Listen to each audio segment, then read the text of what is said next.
dans ce petit endroit, on doit avoir la vie de quelqu'un de presque normal. On doit se laver, on doit aller aux toilettes, on doit dans une promiscuité qui est extrêmement forte. Mais en tout cas, belle reconstitution et merci pour l'expérience. Même si c'est all inclusive, c'est pas le Club Med. C'est sale, exigu, bruyant. C'est très très petit. En fait, la promiscuité et le manque d'espace, je pense que c'est ce qui est le plus oppressant. Que ce soit les lits ou la hauteur. Et que moi, du coup, c'est vrai que je suis grand. Donc, être proche du plafond tout le temps, c'est pas simple. Déshumanisant. Détruisant. Ça vous prend un peu, hein. Ça vous enserre un peu. On s'en doutait. Mais quand même, on voyait jouer ça un peu plus, vous voyez, avec un peu plus de surface, par exemple. Car surtout 2 ou des fois plusieurs. Et alors là, il n'y a pas de table pour écrire, il n'y a pas de table, la bibliothèque, il n'y a pas de place non plus.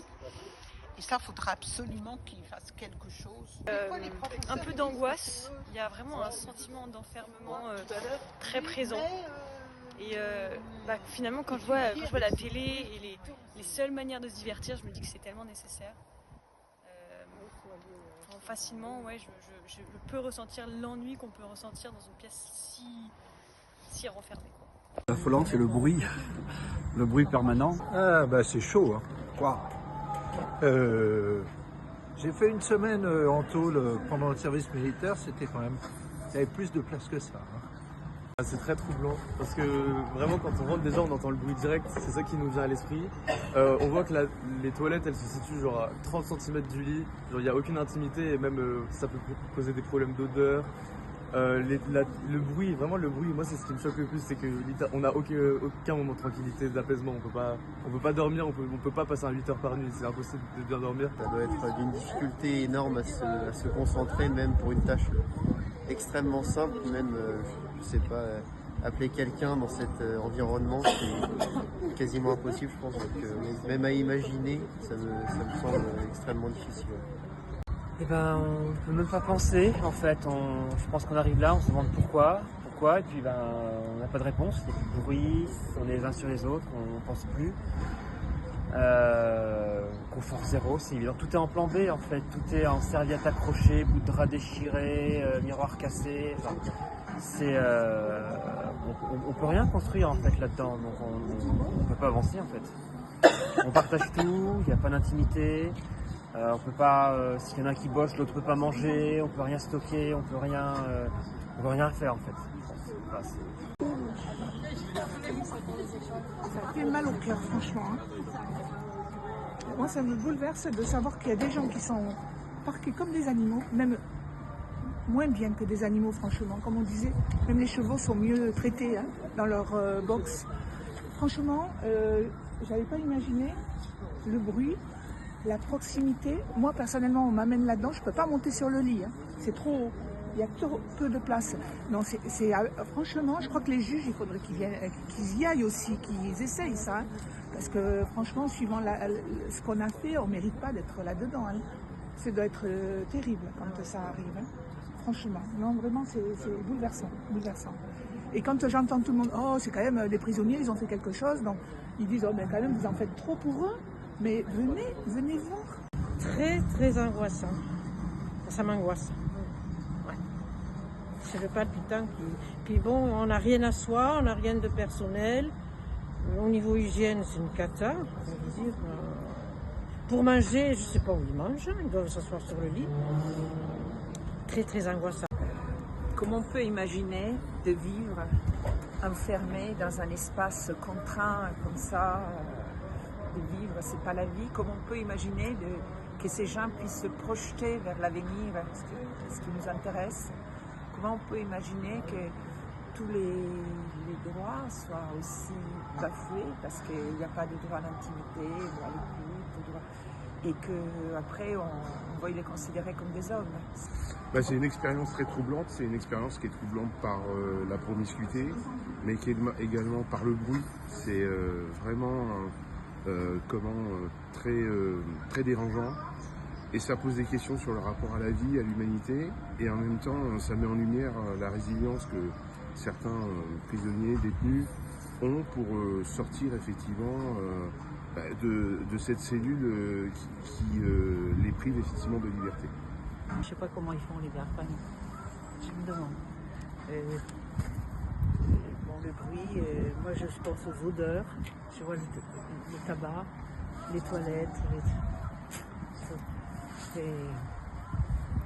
c'est vraiment des caïds pour s'en sortir, enfin le mot caïd est mal, je l'emploie mal, mais ça me vient aussi, il faut être très très fort pour pouvoir sortir indemne de ça. Voilà. Ça relève carrément de la torture à mon avis, et il y a de quoi, tout est fait pour qu'on s'en fout. Enfin, comment survivre de cette façon-là? Alors, paradoxalement, les bruits extérieurs, dont les visiteurs m'ont beaucoup parlé, maintiennent quand même une forme de lien avec d'autres. Mais d'autres, tout est dans la violence. Les portes, les réponses, les invectives, enfin...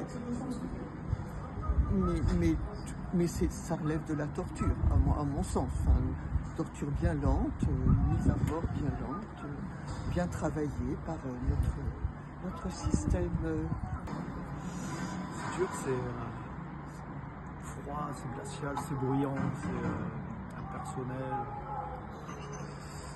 Comprendre qu'il vaut mieux bien s'entendre avec son camarade d'infortune, parce que là je pense qu'aujourd'hui doit être particulièrement longue.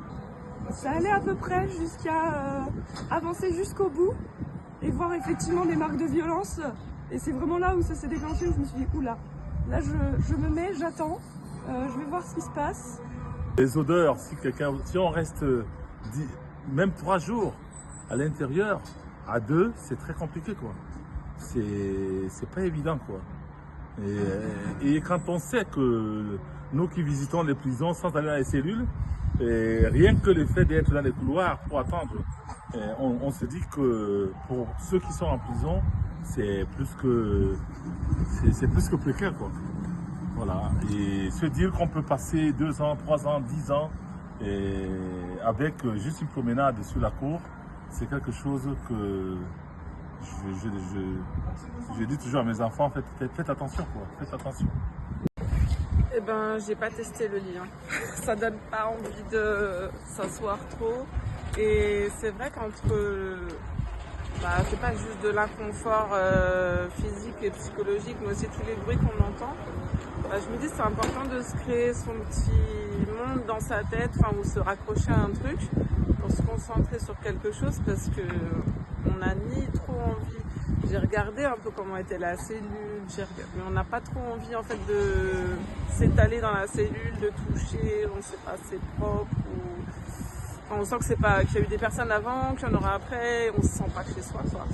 Et puis tout l'environnement sonore et puis la tension qu'on ressent en fait, on se dit qu'on a intérêt à avoir un petit truc auquel s'accrocher dans sa tête pour oublier en fait tout l'environnement extérieur. Et je comprends que les gens aient des problèmes de sommeil, parce que c'est perpétuel en fait ce climat, soit visuel ou sonore en fait quoi.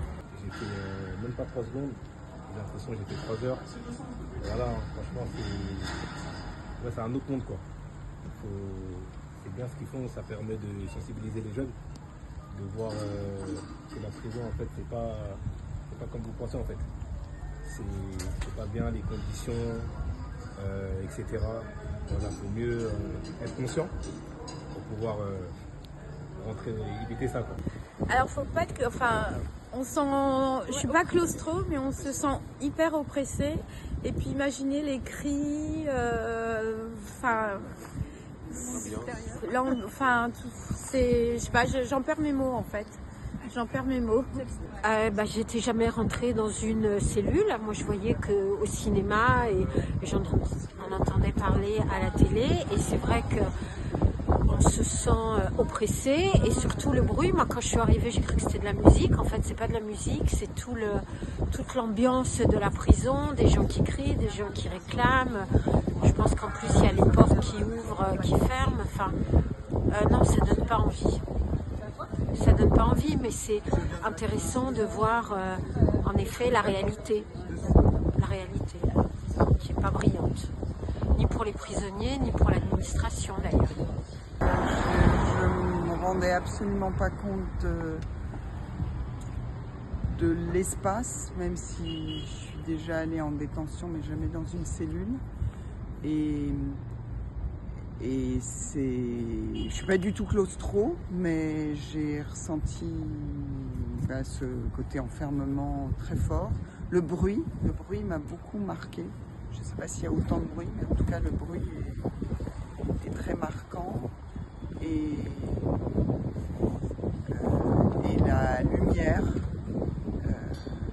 cette petite fenêtre, voilà, et cette vue sur le dehors. Voilà, j'ai été frappée par cet enfermement terrible. Le bruit, pas de lumière, extérieure en tout cas, une lumière blanche. On était 3, 2 matelas, 2 lits. Une oppression incroyable, 3 minutes extrêmement longues. Et la promiscuité incroyable. On le sait, on en entend parler, et le vivre, le voir, le ressentir, c'est encore plus fort. C'est vrai que c'est assez angoissant et surtout avec le bruit de fond, on se rend compte que c'est tout en bruyant, il n'y a pas une minute de silence, donc on peut vite devenir un peu fou. Ouais. On se disait qu'à 2 dans l'espace, on se marche dessus et ça a l'air compliqué. Ce qui m'a marqué, moi, c'est la promiscuité avec le co-détenu, quand on n'a pas le choix de se marcher dessus toute la journée, donc il faut bien avoir son espace, la gestion et l'organisation doit être vraiment carrée dans un espace aussi petit pour 2 personnes, quoi.